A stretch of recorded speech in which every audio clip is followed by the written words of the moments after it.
Depois que na semana passada houve a cúpula da Organização de Cooperação de Xangai, algo que o presidente americano Donald Trump criticou como uma união para conspirar contra os Estados Unidos, teve ainda o desfile militar, aonde a China fez seu maior desfile militar em décadas e reuniu lideranças de um chamado eixo autoritário do mundo todo. Primeira vez em que estiveram presencialmente reunidos líderes de China, Rússia, Irã e Coreia do Norte no mesmo lugar.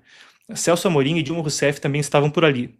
O primeiro, claro, conselheiro especial do presidente da República, a segunda estava lá por ocasião de estar liderando o Banco dos BRICS. Era ali que vinha a notícia que agora se materializa. Lula convidava os líderes dos BRICS para discutir a questão tarifária com os Estados Unidos. Para te dar uma pincelada, primeiro na questão tarifária e depois agora então passando para as citações.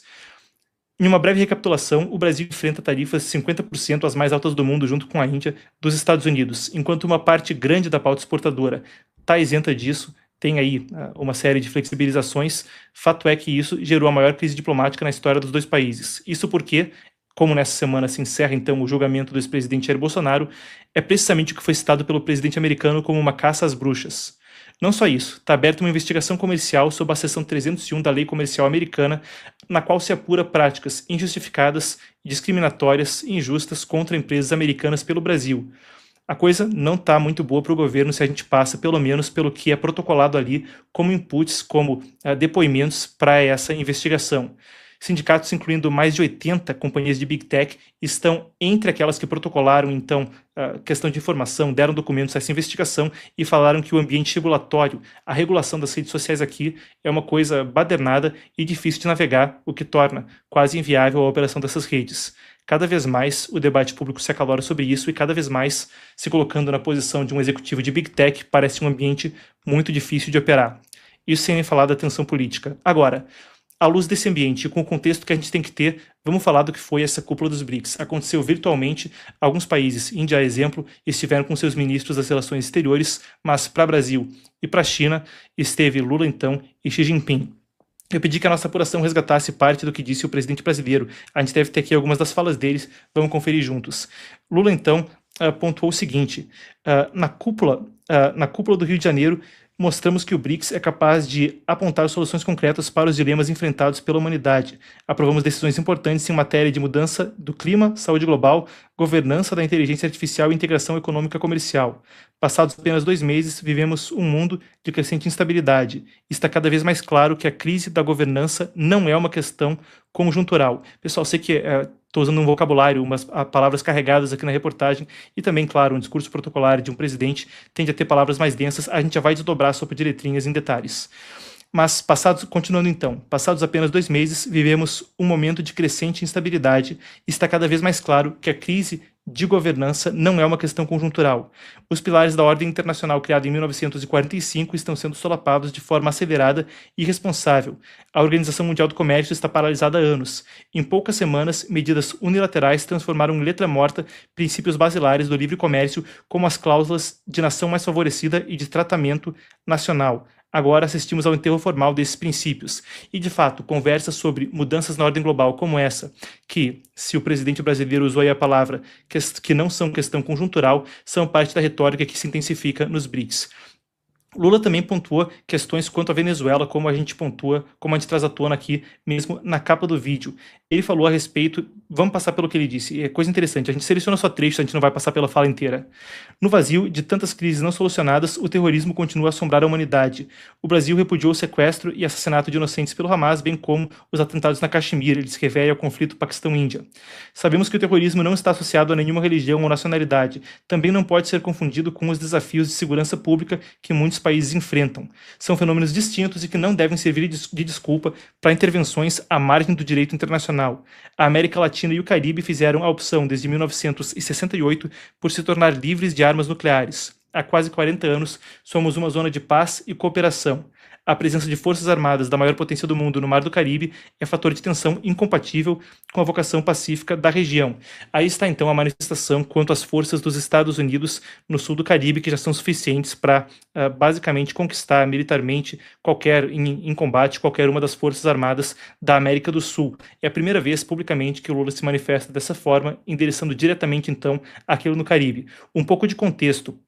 Ele pegou um gancho quando falava a respeito de Israel e ele disse, voltou a reiterar as palavras, a opinião do petista é que o que acontece conforme Israel realiza suas operações na faixa de Gaza seria um genocídio, que, claro, Israel nega. Mas ele pegou esse gancho para falar, quando chegava nessa parte do seu discurso, também sobre essa questão de terrorismo. Isso é interessante porque os Estados Unidos têm a estrutura para operar como estão operando no Caribe, também por terem designado Tren de Aragua e o Cartel dos Sóis, dois grupos narcoterroristas venezuelanos, como organizações terroristas estrangeiras. Se cogitou fazer o mesmo com o primeiro Comando da Capital e o Comando Vermelho, as facções criminosas brasileiras.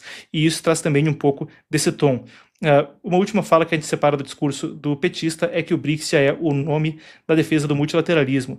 A gente também pegou parte do que disse o líder chinês Xi Jinping, aqui está numa tradução em inglês da mídia estatal chinesa, eu passo com vocês pela tradução. Ele disse, conforme nós falamos, transformação não vista em um século está acelerando pelo mundo. O hegemonismo, o unilateralismo e o protecionismo estão ficando mais e mais abrangentes.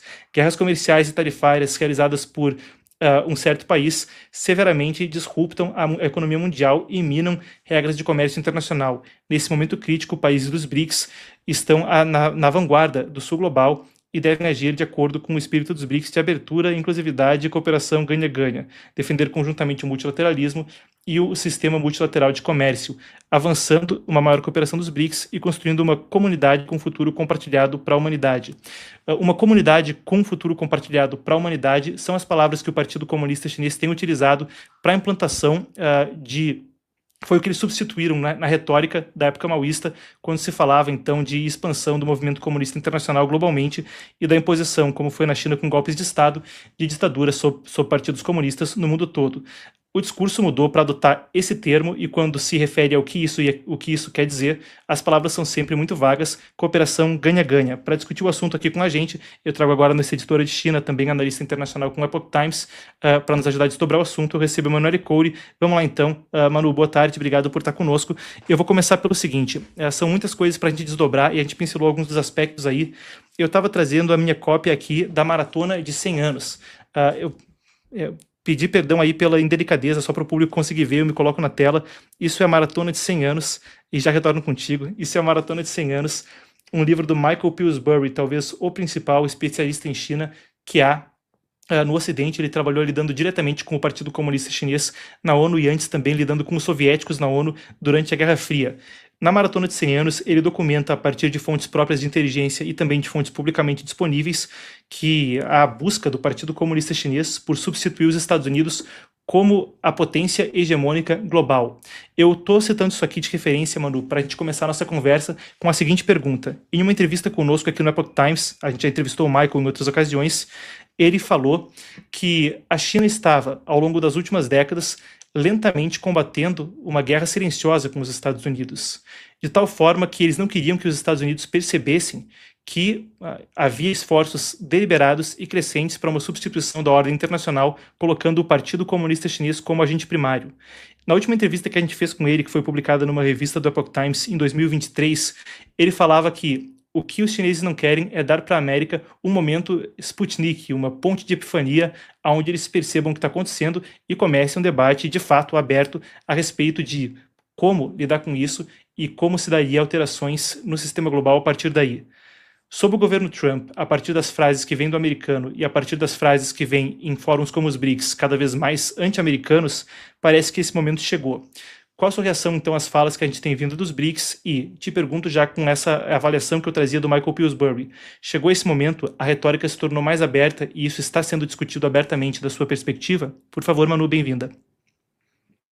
Bom, Marcos, muito obrigada por me receber. Boa tarde para você e também para a audiência. Na verdade, uma conjuntura de fatores que a gente tem visto nos últimos tempos tem enfatizado essa questão de um posicionamento mais claro da China, principalmente dos países também próximos da China.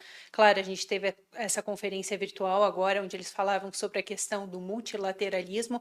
No entanto, isso vem sendo citado em outros eventos também, principalmente na cooperação de Xangai. Isso foi dito muito abertamente no Fórum de Cooperação de Xangai, que aconteceu na semana passada.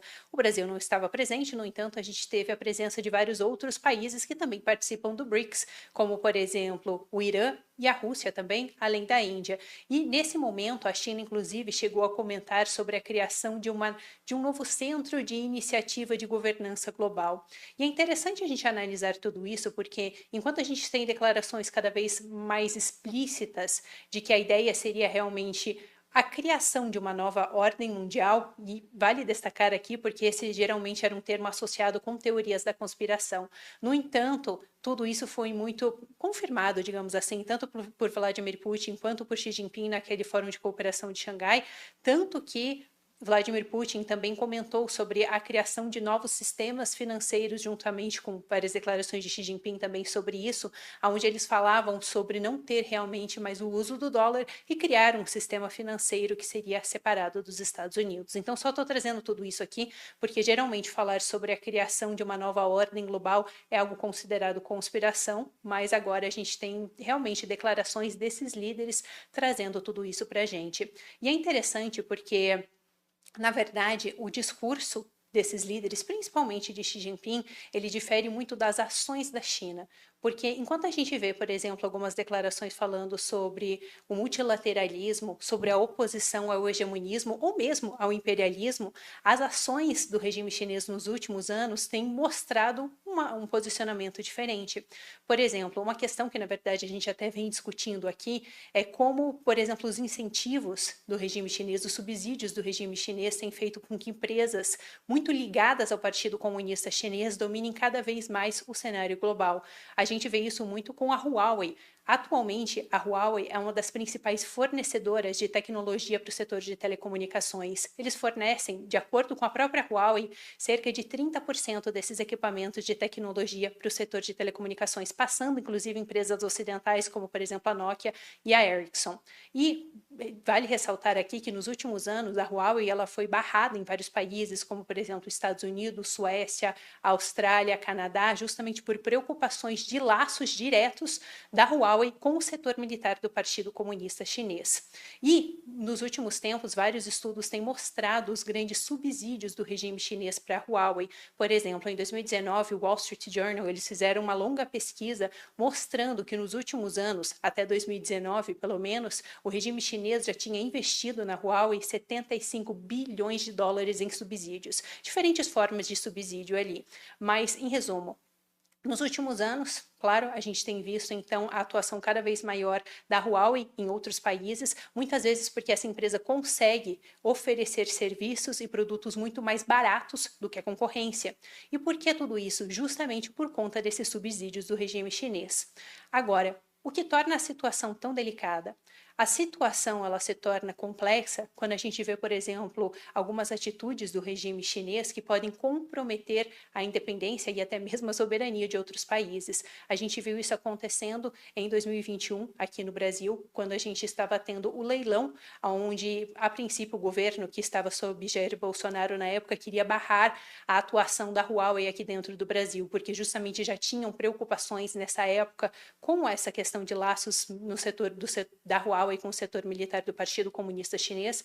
Na época, o governo Bolsonaro era muito próximo do governo de Donald Trump e também havia, querendo ou não, uma certa pressão do governo americano para que o Brasil se distanciasse da atuação da Huawei, até mesmo por preocupações de comunicação governamental entre Brasil e Estados Unidos, que de alguma forma a Huawei pudesse interceptar essas comunicações. E na época, então, o Brasil quis barrar a entrada da Huawei no certame que teve do 5G no Brasil. Bem nessa época, o que estava acontecendo? A pandemia da Covid-19. E a China era uma das principais fornecedoras de insumos para a produção das vacinas. Nessa época, quando o governo estava cogitando barrar a participação da Huawei nesse certame, a gente teve a paralisação do envio de insumos das vacinas da China para o Brasil. E detalhe interessante que assim que a entrada da Huawei foi aprovada nesse certame, no dia seguinte eles confirmaram que seriam então enviados esses insumos das vacinas para o Brasil. O que, claro, ficou muito evidente a relação dessas duas coisas.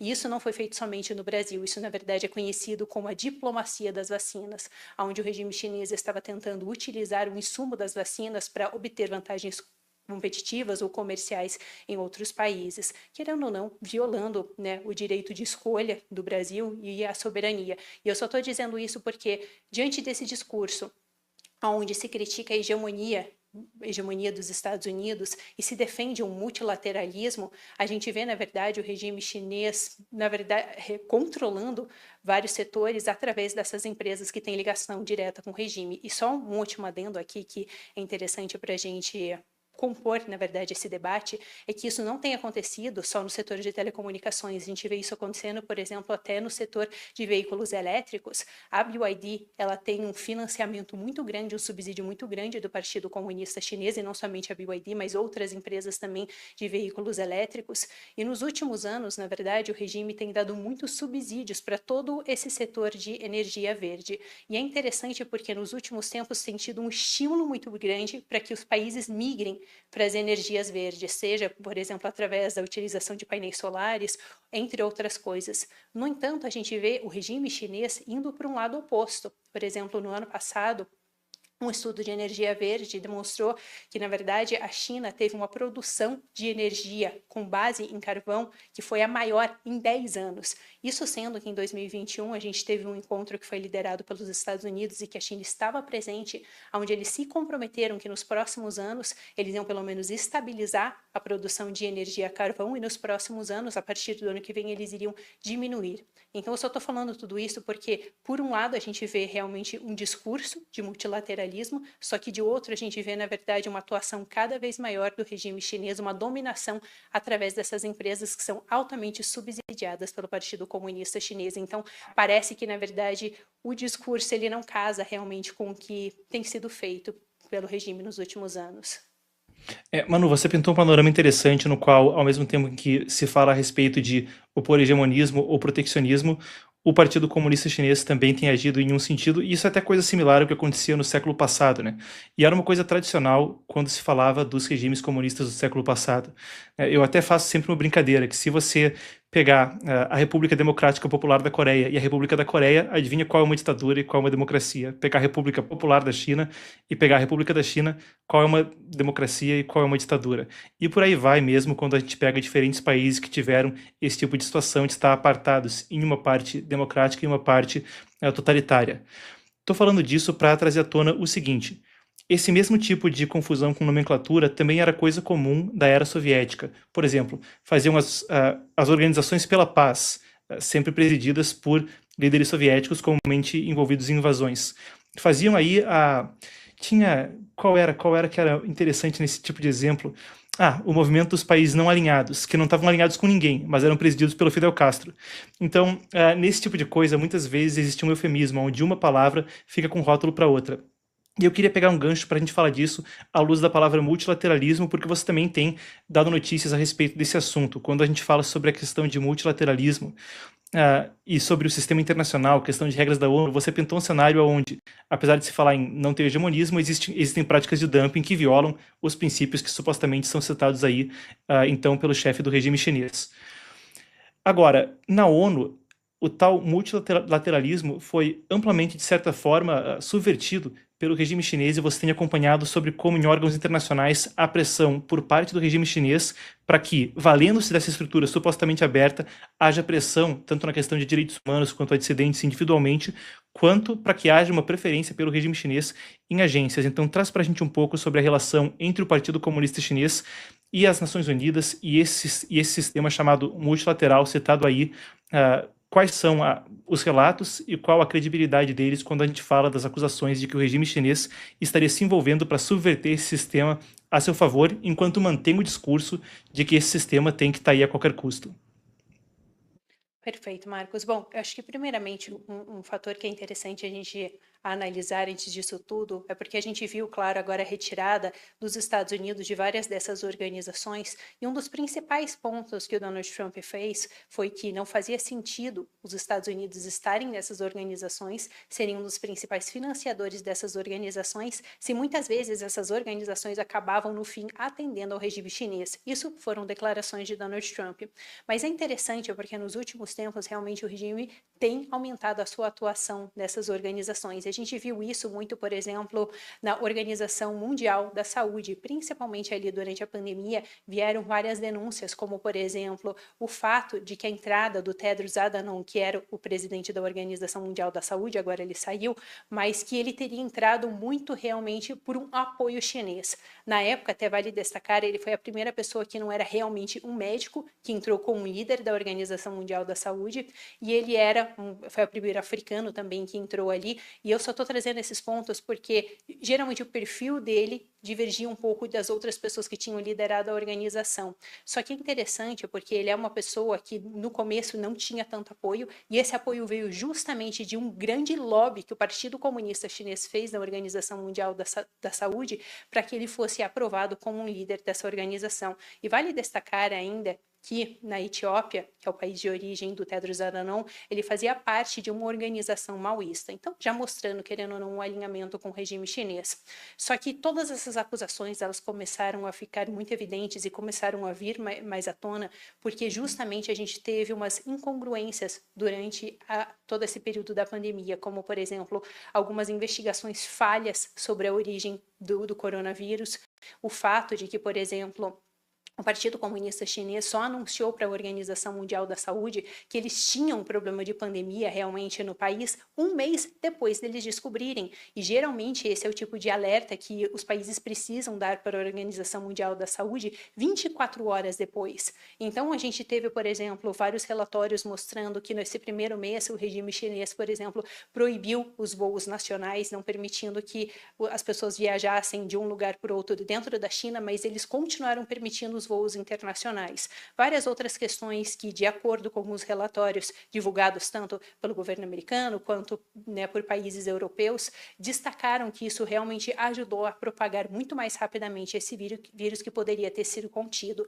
Só que mesmo depois de várias ações do regime no início dessa pandemia para encobrir esses fatos, a gente teve vários elogios de Tedros para ação do regime chinês nesse primeiro momento, inclusive várias falas deles dizendo sobre como o regime estava lidando bem com a questão do coronavírus, como eles tiveram um posicionamento correto quanto a isso. E não é uma crítica à OMS nem nada assim, mas é só uma questão de como o regime tem realmente atuado para cada vez mais influenciar essas organizações, porque no meio de várias denúncias de que o Partido Comunista Chinês teria ajudado a eleger o Tedros, a gente teve muitas vezes uma inação deste órgão justamente em um momento tão crítico e onde a gente teve várias evidências que mostravam realmente que o regime poderia ter agido no começo para prevenir a disseminação deste vírus, mas isso não aconteceu. Inclusive, várias investigações que eram para ter acontecido ali no início, elas demoraram muito tempo para acontecer, e quando elas aconteceram, várias evidências já tinham sido eliminadas, tanto que foi muito difícil realmente rastrear algumas questões. Agora, nos últimos anos, claro, a gente teve várias declarações até mesmo do governo americano dizendo que existe a possibilidade disso ter saído de um laboratório em Wuhan, mas é interessante destacar que muitas dessas provas elas não foram realmente coletadas, porque no primeiro momento o regime não permitiu que a Organização Mundial da Saúde fosse lá e realmente fizesse uma investigação profunda no meio disso tudo. Então, claro, esse é só um exemplo. Isso tem, na verdade, acontecido em várias outras organizações, até mesmo em organizações de direitos humanos. O que vale destacar chega a ser irônico, porque o regime chinês é um dos principais países com acusações de violações de direitos humanos. Então, um país que tem várias dessas acusações, ter uma forte influência em órgãos de direitos humanos, é no mínimo preocupante. Bom, perfeito então. Muito obrigado então, Manu. Sempre um prazer te receber aqui no programa. E eu vou agradecer também ao público. Eu tinha botado o desafio aí, pessoal. Vamos chegar aí a 1000 simultâneo todo dia nesse horário? Vamos chegar e estamos chegando então. Então, meu muito obrigado a todos vocês. Obrigado a Manu. E lembrando, pessoal, ó, essa é a última semana, então, com a promoção de 50 centavos por dia no plano anual, e tá ganhando livros, 9 comentários sobre o Partido Comunista de graça, de brinde e com frete grátis. Última semana aí para tá nesse preço. Eu lembro que a gente até recebeu uma mensagem, mano, que era como é que era que falaram? Que sinto que estou assaltando vocês com esse preço. Parece que o pessoal aqui no comercial também estava se sentindo assaltado. Então, última semana com esse preço, a primeira fornada que a gente tinha, com essas capas em alto relevo, que você só consegue como brinde da assinatura, estão se encerrando. Tô ouvindo conversa aí de que pode pintar mais uma, mas nesse preço, 50 centavos por dia no plano anual, vai ser, então, só durante essa semana. Garante enquanto tem, pessoal. O link está aqui na descrição e no chat ao vivo. Meu muitíssimo obrigado, então, Manu. Meu muito obrigado a você que assistiu. Foi um prazer e uma honra. E amanhã, pessoal, vamos ver. Provavelmente não vai ter programa, conforme vai ter muita coisa que a gente vai estar cobrindo ao vivo, em tempo real. Você vai acompanhar por aqui o julgamento do ex-presidente Jair Bolsonaro, que amanhã e quarta-feira terá votos dos ministros, concluindo com o final da votação e o veredito, então, na sexta-feira. Você vai acompanhar tudo retransmitido por aqui e eu te aguardo, então, amanhã para a gente estar acompanhando o julgamento do ex-presidente. Meu muito obrigado e até uma próxima, então.